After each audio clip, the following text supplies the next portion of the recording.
Hi guys, and welcome back to another video. So it's now autumn, it's pretty bleak, but I thought I would do a new riding routine video. You're not in it, Charles. I'm actually going to go and fetch Nip up from her field in a moment, and I'm going to show you our entire riding routine. So guys, you are going to have to excuse my voice in the voiceover of this video, but unfortunately I have had the flu and I'm just recovering. Anyway, the first step of my riding routine is to head into the stables and grab some head collars and walk down. Now today I am head to toe in Ariat. I am loving their new collection. I'm wearing the Luminaire top and their Trifrost breeches, which are so nice and warm because it has been so miserable recently. So I head straight down to the field and I'm going to be bringing Snip and Charles in today. Chunk is just coming up for a bit of company for Snip and for a bit of a break from the mud in the fields because it's pretty bleak out there, guys. So I go and grab Snippy first because she is an absolute princess, but she's also the one that's the most well behaved when you're fetching in, because she will just stand and eat while I fetch Charles, whereas Chunk kind of just, you know, is Chunk and will just try and eat everything. So a lot harder to get his head up. As you can see, the horses are looking pretty muddy at the moment. We are on clay land here, so our fields do kind of get trashed in the winter, but I much prefer for my horses to have as much turnout. At this time in the year, all of the horses are actually still living out, which I think is so much better for them. I'm really not a big fan of horses coming in for a long time. Mine, as you guys know, in the winter will come in on an evening, but that's about it. And this is the reality of trying to lead two horses that just want to eat. It's an absolute nightmare, but we got there in the end, and they came up nicely after that. Why do you always want to trot up the hill? Here we go.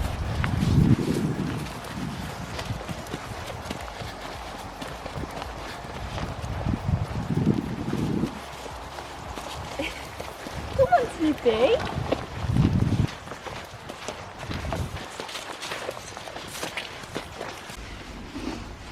So the horses come in and are greeted with a big old pile of hay for Charles and then Silvermore in a hay net for Snip. So they've both just been popped in the first stables. These aren't their regular stables, although we are having a bit of a jiggle about on who goes where this winter. And then it's time to take their rugs off, and luckily it hadn't been raining too much today, so their rugs were pretty dry and the horses were actually quite clean for once. But yeah, anyone who is an equestrian and says they love winter, I just don't understand what there is to love about it. I've got wet, dirty horses and I'm freezing, I'm riding in all conditions. So yeah, please explain, because I don't get it. But all of my horses come in and get their rugs taken off periodically, so we kind of just like rotate the horses round. Snip pretty much comes in every single day because she is a princess, but the others we kind of just take it in turns to bring another one up with her. So then obviously it's time to take Chunky's rug off.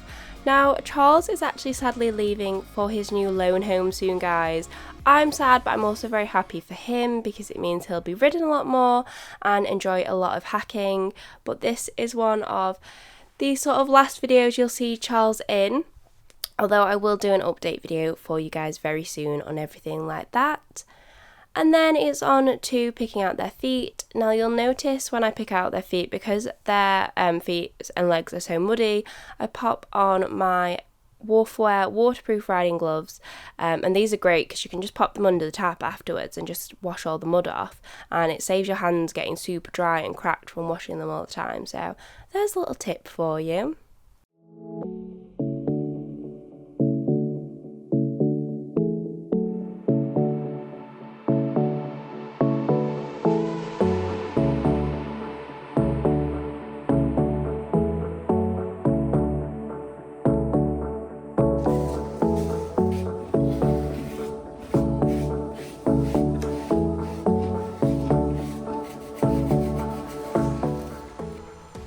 So then it's on to the grooming, and most of this is basically just a magic brush and a sweat scraper, and just a lot of hard work. So As you can tell, the mud at the bottom of their legs is still wet. There's really nothing I can do about that at the moment.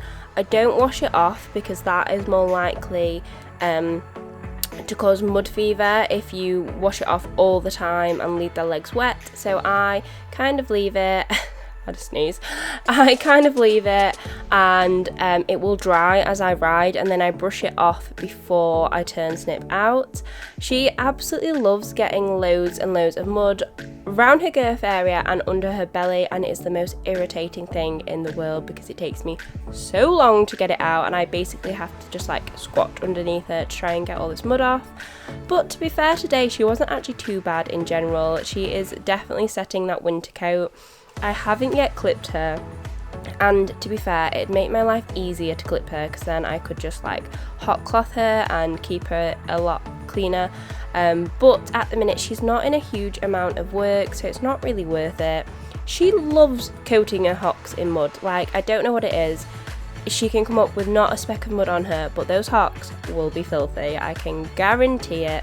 Thankfully, these magic brushes are such a lifesaver. They cut down my grooming time by a lot.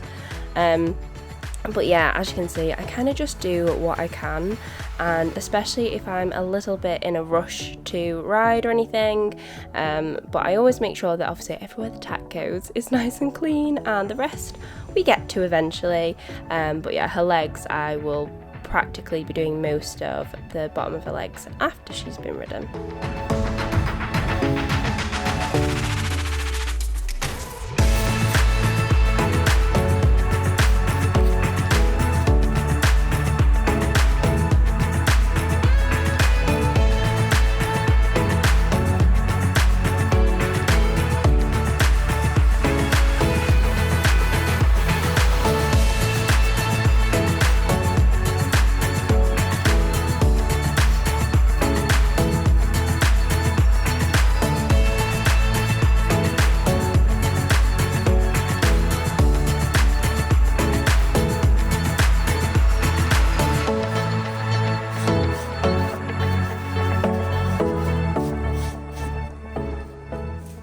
So once Snippy is all clean, it's time for me to change my boots. So these are the Withburn waterproof insulated boots by Ariat, and I absolutely adore these. They are perfect for winter, keeping my feet dry and warm.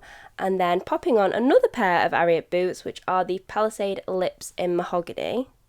And if you are looking for the ones with the really nice detailing at the top, it's the Ellipse ones that you need. But yeah, absolutely love both of these pairs of boots. The Withburn ones have the thin insulation and they're like all furry inside, and they just make me happy.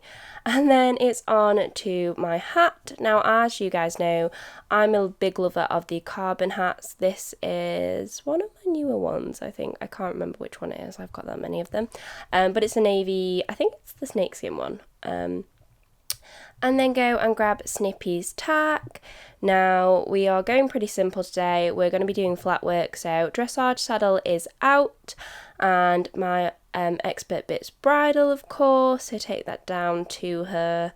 And if you haven't seen yet all about me designing my new saddles, head over to that video because it's all very exciting, and you can see all of the amazing details on my new dressage saddle and Snippy's new jump saddle as well. Absolutely adore these, and I have now learned how to ride in this dressage saddle because at first I was not sure. Obviously haven't learned how to put the saddle on because that was a mess. But yeah, I'm really enjoying these.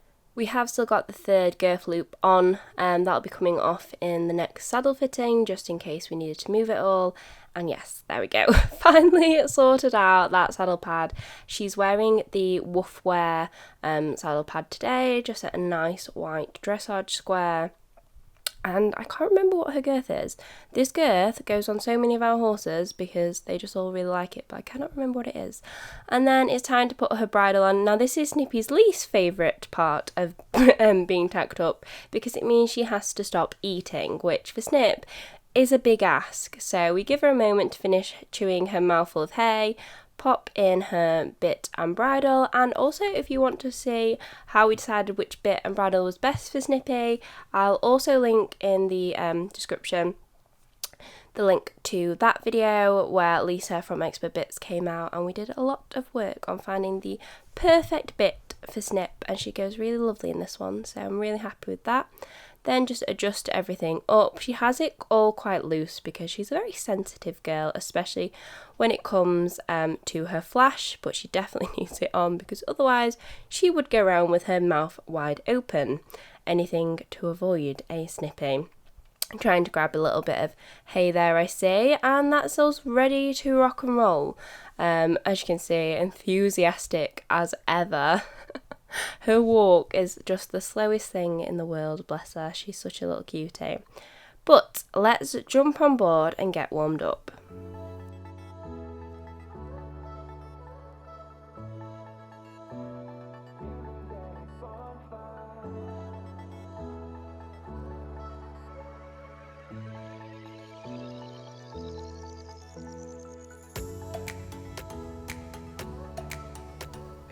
So one thing I do with my horses is they all close the gate in the arena, and I do this in the arena so that when you go out hacking it's really easy to tackle things like gates, and I think it's really important that all horses can, you know, get used to sort of closing gates. I had Smokey, so he'd actually do it for me. So Snippy, we need to train you up a bit more, girl. But let's continue the warm up and actually have a little trot now.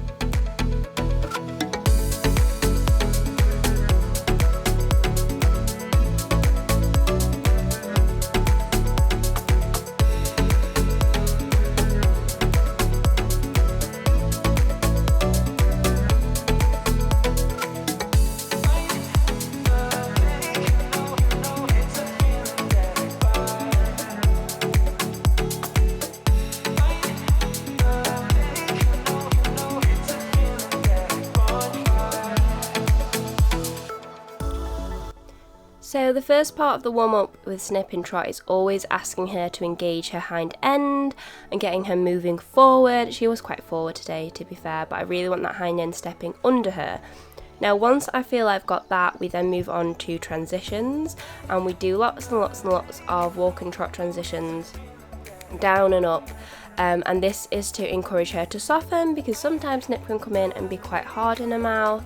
You'll notice kind of when I get on, the first thing she does is sort of stiffen her back and pop her head up. And she just is a horse that braces quite a lot, especially in her transitions. So the part of our warm-up is to do a lot of transitions and encourage her to soften and accept the contact, because she is a chestnut mare and she does want to do everything her way. But she warmed up really nicely today. I do a lot of walk with Snip still, so I've cut a lot of that out for you guys because I do appreciate that is pretty boring. But then, as you can see, she's softened, she's going quite nicely, and then we start adding in some circles to soften her up even more. And I do a lot of sort of leg yield on a circle, and then we're into our canter. We're not doing a huge amount of canter with her at the moment. I'm doing most of her canter out and doing just sort of straight lines, but we are now introducing some canter on circles in the arena to encourage her to balance, but the main focus actually on a canter is out hacking when we are strengthening her. This is her better rein. She's quite good in the canter on this rein now that she's strengthening up a lot more. You'll see when we get onto the other rein why this one is the better one.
you've just seen us go over are actually Snippy's rehab poles that we do in hand in walk, but I thought we'd have a go at walking over them under saddle again today. She's not the best at pole work. She would much sooner just roll them around than actually step over them, but she is slowly learning that she does need to use herself properly. The poles are really good because it encourages them to lift up from their core and to use their back ends. It's almost like a water treadmill. So we've been doing a lot of this in hand to help strengthen her as part of her rehabilitation. Snip is still strengthening, still getting used to using those legs properly. So we're doing a lot of work on that at the moment. She's still not 100%. But she's so much stronger and feeling so much better than she was. This winter we are mainly hiking her and then just doing a little bit of schooling like this a couple of times a week just to keep her eye in, just to keep her nice and supple, and she's doing fantastically. So everything crossed that come spring we will have a very strong mare that will be ready to go out, do some dressage and start jumping, because I cannot wait to start jumping her again. I love my flat work, but it's kind of taking the mick now. We are ready to be doing a little bit more, but no point pushing her over winter. I just want her to have everything done correctly. And yeah, so that is our schooling session today. She was very, very well behaved. So lots of pats and a big long walk off for her. And then that is us done. It's time for me to jump off.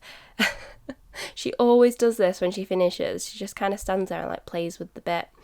The first thing I always do when I get off Snip is just kind of undo everything and let her be loose, because that is why she does this, because she's like, Mum, get the flash off.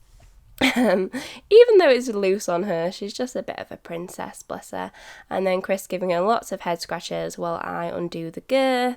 It's just my immediate thing, just make sure that the horses are as comfortable as possible straight away. And then we drag her into the stables and she has resumed the dope on a rope that she is very much not when she's under saddle. She's like two different horses. When she's on the ground, she's so quiet, and then when you get on her back, she's like quite forward and a little bit of a Ferrari. Then lead her into the stables, you know, that really long walk we've got from the arena to the stables, and I take her bridle off straight away so that she can start eating, because that is Snip's one love in life, is her hay net. She absolutely loves her Silvermore haylage. And then take her saddle off and we can start her post-ride routine, which, to be fair, I think is probably, I spend more time doing her routine after she's been ridden than what she's actually in the arena. But, you know, I've got to look after her.